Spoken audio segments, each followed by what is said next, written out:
میرے پروردگار نے ختم نبوت کے عظیم عقیدے کو قرآن پاک کے اندر تقریباً 100 مرتبہ ارشاد فرمایا ہے۔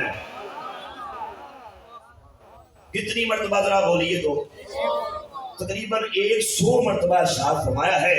یوں تو سارا قرآن ہی عقیدہ ختم نبوت میں دلالت کرتا ہے، لیکن علماء کرام نے ختم نبوت کے ٹاپک پہ وہ آیات مبارکہ جن میں پروردگار نے واضح طور پہ اس بات کا اعلان فرمایا ہے کہ میرا حبیب آخری نبی ہے، اس کے بعد اب قیامت تو آئے گی، لیکن بولو کوئی اور نبی پیدا ہو سکتا؟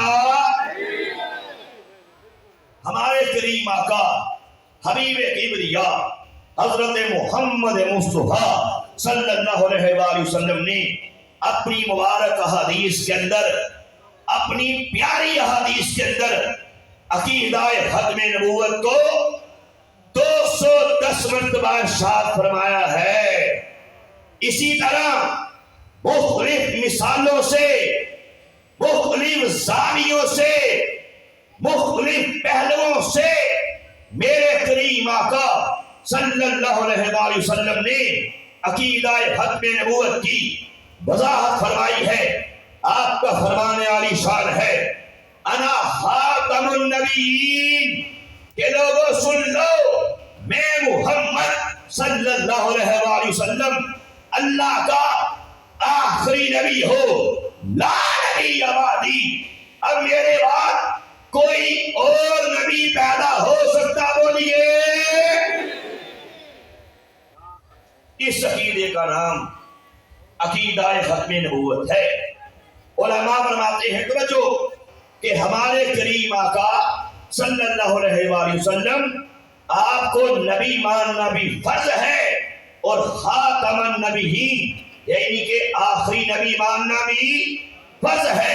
اگر کوئی یہ کہے کہ میں محمد صلی اللہ علیہ وآلہ وسلم کو نبی تو تسلیم کرتا ہوں، رسول تو مانتا ہوں، لیکن خاتم النبیین نہیں مانتا، یا کہے کہ نعوذ باللہ آخری نبی میں انہیں نہیں مانتا، کہے کہ میرا عقیدہ ہے کہ اب محمد کے بعد اور بھی نبی پیدا ہوتے رہیں گے، اب محمد کے بعد اور بھی رسول آتے رہیں گے، پروردگار کی عزت کی قسم ہے ایسے بندے کے لعنتی ہونے میں، ایسے بندے کے مردود ہونے میں، ایسے بندے کے کافر ہونے میں، ایسے بندے کے مرتد ہونے میں، ایسے بندے کے زندیق ہونے میں کسی قسم کا کوئی شک کیا جا سکتا؟ بولو زندہ باد، زندہ باد، سب بولو، سب بولو۔ تاجدار ختم نبوت زندہ باد، زندہ باد، تاجدار ختم نبوت زندہ باد، زندہ باد، تاجدار ختم نبوت زندہ باد، تاجدار ختم نبوت زندہ باد، زندہ باد، تاجدار ختم نبوت زندہ باد۔ عقیدہ ختم نبوت کی اہمیت، اساسیت، جامعیت اگر پوچھنی ہے تو چلو چل کے سیدنا حبیب بن زید انصاری سے پوچھو۔ کون حبیب بن زید انصاری؟ میرے نبی کے پیارے صحابی۔ کون حبیب بن زید انصاری؟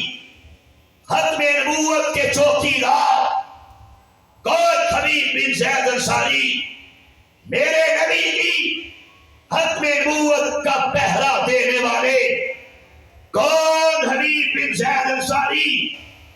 پہلے شہید ختم نبوت ہیں، جن کو مسلمہ قذاب جس قبیلے نے میرے نبی کی ختم نبوت پہ حملہ کیا تھا اور یہ بکواس کی تھی اللہ نے مجھے محمد کے بعد اب نعوذ باللہ نبی بنا کے بھیجا ہے، یہی وہ مسلمہ قذاب ہے جسے بعد میں یار غار، یار مزار، افضل البشر بعد از انبیاء بالتحقیق سیدنا ابو بکر صدیق رضی اللہ تعالیٰ عنہ نے جہنم واصل کیا تھا۔ اس مسلمہ کذاب نے میرے نبی کے اس پیارے صحابی حضرت حبیب بن زید انصاری کو گرفتار کر لیا، اپنے سامنے پیش کیا، کہا حبیب بن زید انصاری یہ تو بتا کہ محمد کے بارے میں کیا کہتا ہے؟ آپ نے فرمایا میرے آقا ہیں، میرے مولا ہیں، میرے نبی ہیں، میرے رسول ہیں، خاتم النبیین ہیں۔ اس نے کہا نہیں میں مسلمان، نعوذ باللہ میں بھی اللہ کا نبی ہوں، مجھے بھی نبی مان لے، مجھے بھی رسول مان لے۔ روایت کے الفاظ ہیں، آپ نے فرمایا تیری بک بک سننے کے لیے، تیری بکواس سننے کے لیے کہا میرے پاس کام ہی نہیں۔ کہا اچھا میری نبوت کا انکار کرتا ہے، میں دیکھتا ہوں تو مجھے نبی کیسے نہیں مانتا۔ تلوار نکالی، ایک ہاتھ ہی کاٹ ڈالا، ہائے ہائے زندہ انسان کا ہاتھ کٹ کے وہ جا کے گر گیا۔ کہا دیکھ ابھی جانے دوں گا، ابھی چھوڑ دوں گا، ابھی ٹائم ہے، مجھ مسلمہ کو اللہ کا نبی مان لے۔ میں کہہ دینا چاہتا ہوں، میں بتا دینا چاہتا ہوں، ہمارے اس معاشرے میں موجود اس طبقے سے جن کے بارے میں ہمیں اطلاعات ملتی ہیں، جن کے بارے میں ہمیں یہ خبریں ملتی ہیں، پتا چلتا ہے کسی قادیانی مردود نے کسی مسلمان کا ایمان برباد کر دیا، پتا لگتا ہے لڑکی لے کے قادیانیت کو قبول کر لیا، ہائے ہائے پتا لگتا ہے پیسہ مل گیا، قادیانیت کے فارم پھر کر کے قادیان کی گندی ناری کے گندے کیڑے میرے نبی کے بعد دعوی نبوت کرنے والے ایک شیطان، ایک قذاب، ایک دجال مرزا قادیانی کو نعوذ باللہ اللہ کا نبی مان کے مرتد ہو گیا، اور ویزا مل گیا، قادیانیت کو قبول کر لیا، گھر مل گیا، گاڑی مل گئی، قادیانیت کو قبول کر لیا۔ میں کہنا چاہتا ہوں ایسی لڑکی پہ لعنت، ایسے پیسے پہ لعنت، ایسی نوکری پہ لعنت، ایسی چھوکری پہ لعنت، ایسے پیسے پہ لعنت، ایسی جائیداد پہ لعنت جو ہمیں ہمارے نبی سے دور کر دے۔ یہ وعدہ کرو ہمارا جینا، ہمارا مرنا سرور کائنات کے لیے ہے۔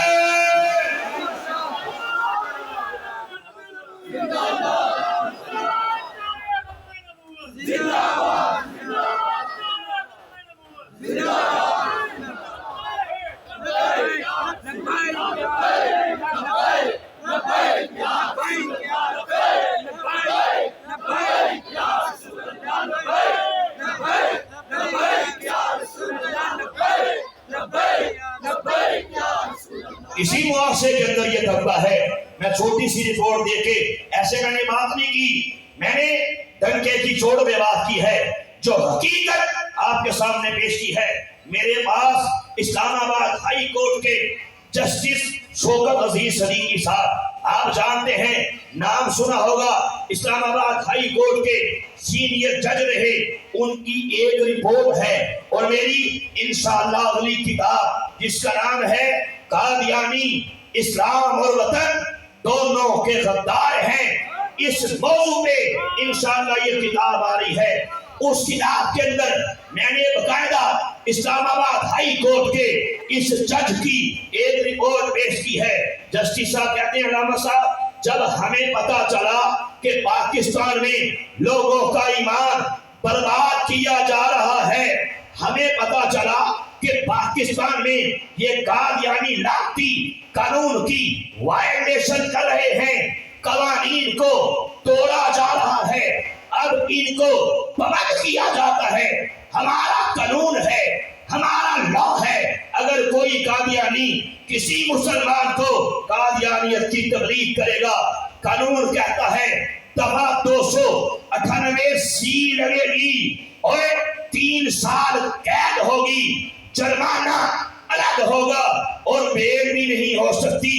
لیکن کہا یہ قادیانی پاکستان میں لوگوں کا ایمان برباد کر رہے ہیں۔ ہمیں رپورٹ پہنچی، جج صاحب کہتے ہیں ہم نے سروے کروایا، ناظرہ کا ریکارڈ چیک کروایا، جج صاحب کہتے ہیں کلیجے منہ کو آ گئے جب یہ پتا چلا کہ پاکستان میں 10,000 سے زیادہ نوجوان قادیانیت کی تبلیغ کے نتیجے میں ہائے ہائے ان کے فارموں کو فل کر کر کے اسلام سے ناطا توڑ کے گنبد خضرا سے رشتہ توڑ کے قادیان کی گندی ناری کے گندے کیڑے مرزا قادیانی کو اللہ کا نبی مان کے ہائے ہائے مرتد ہو کے باہر کے ممالک میں جا چکے ہیں۔ کہاں جا رہے ہیں؟ اور آنکھیں کھولو، اب بھی آنکھیں نہیں کھولو گے تو کب کھولو گے؟ قادیانی ان سے کہا جاتا ہے کہ 1 سال میں کم از کم 10 مسلمانوں کو قادیانی کرو۔ لڑکیاں چاہیے، کہتے ہم پیش کریں گے، پیسہ چاہیے، کہتے ہم دیں گے، جائیداد چاہیے، زمین چاہیے، گھر چاہیے، کہتے ہم دیں گے۔ مسلمان کا تعلق ان کے نبی سے توڑ ڈالو۔ ہم بتانا چاہتے ہیں کہ ہم محمد عربی کے غلام ہیں، انشاءاللہ ہمارا جینا مرنا سرور کائنات کی ختم نبوت کے لیے بولو انشاءاللہ۔ قدر نبی دا ایک ہی جانن، دنیا دار کمینے، قدر نبی دا ایک ہی جانن، دنیا دار کمینے، قدر نبی دا جانن والے آئیے انہیں مثال دینا چاہتا ہوں کہ دیکھیے یہ طبقہ کون ہے کہ جو لڑکیوں کے لیے پیسے کے لیے ایمان کا سودا کر رہا ہے۔ اور میرے نبی تھے وہ پیارے صحابی کون تھے جنہوں نے ختم نبوت کے لیے سنیے کیا قربانی دی۔ مسلمہ کذاب نے کیا کیا؟ ایک ہاتھ ہی کاٹ ڈالا، کہا دیکھ ابھی بھی موقع ہے، جانے دوں گا مجھ مسلمہ کو محمد کے بعد اللہ کا نبی مان لے۔ فرمایا نہیں نہیں، تو کذاب ہے، تو دجال ہے، تو جھوٹا ہے، تو لعنتی ہے، میں اپنے نبی کے بعد کسی اور کو نبی نہیں مان سکتا۔ اسی تلوار سے دوسرا ہاتھ بھی کاٹ ڈالا۔ ہائے ہائے، کہا دے ابھی بھی جانے دوں گا مجھ مسلمہ کو اللہ کا نبی مان لے۔ فرمایا سن، تیری بات سننے کے لیے میرے پاس کہانی نہیں ہے۔ ایک ٹانگ کاٹی، اس کے بعد دوسری ٹانگ کاٹی، پھر کان کاٹے، پھر آنکھیں نکالی، پھر ناک کاٹا، پھر زبان کاٹی، پھر سر تن سے جدا کر دیا اور جسم کے ٹکڑے ٹکڑے کر دیے، جسم کا کیما کر دیا۔ لیکن سن لو، میرے نبی کے اس پیارے صحابی نے اپنے جسم کے ٹکڑے ٹکڑے تو کرا لیے، لیکن قیامت تک آنے والے آخری انسان تک کو یہ پیغام دے گئے کہ دنیا والوں ہر حال میں ختم نبوت کا پہرا دیتے رہنا۔ جان جاتی ہے تو پرواہ نہیں کرنی، مار جاتا ہے تو پرواہ نہیں کرنی، پرواہ جاتا ہے چلا جائے تو پرواہ نہیں کرنی، اور بچوں کو یتیم کروانا پڑ جاتا ہے کروا دینا، عورتوں کو بیوہ کروانا پڑ جاتا ہے کروا دینا۔ لیکن سن لو، آمینہ کے لال کے بعد کسی اور کو نبی نہ ماننا۔ زندہ باد، زندہ باد، زندہ باد، زندہ باد،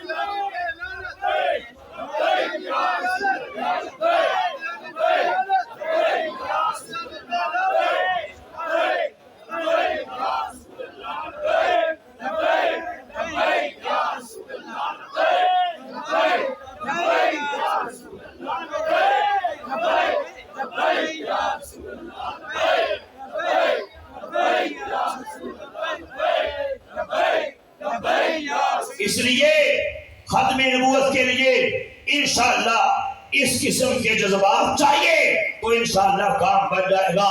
اور میں یہ بھی کہنا چاہتا ہوں ہم ختم نبوت کے اس عظیم جرنیل سے انشاءاللہ وعدہ کرتے ہیں، ختم نبوت کے اس عظیم چوکیدار سے وعدہ کرتے ہیں جسے دنیا امیر المجاہدین اور بابا خادم حسین رضوی کہتی ہے، جس نے قوم کے اندر یہ طرف پیدا کر دی، جس نے قوم کے اندر یہ کرنٹ پیدا کر دیا، جس نے قوم کے اندر یہ بجلیاں پیدا کر دی، جس نے قوم کو یہ پلا دیا کہ ختم نبوت کے لیے سب کچھ قربان کرنا پڑ جائے تو کروا دینا۔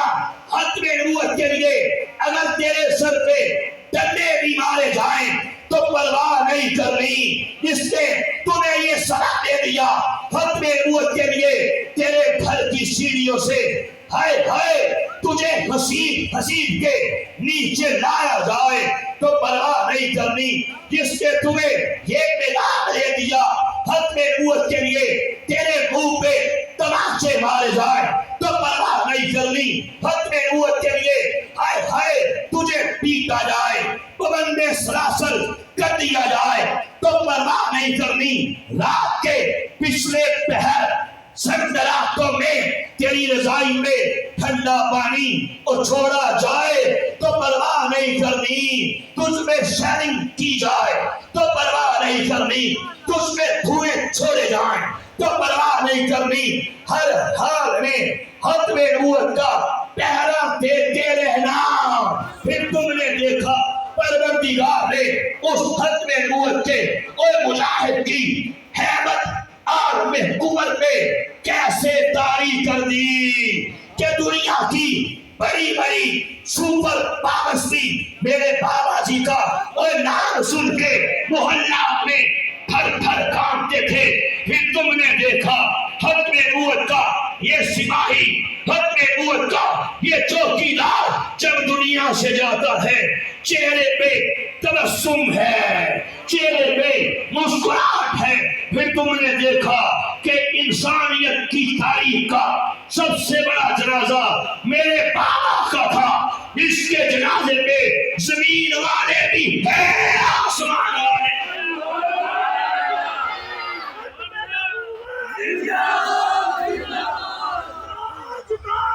ختم نبوت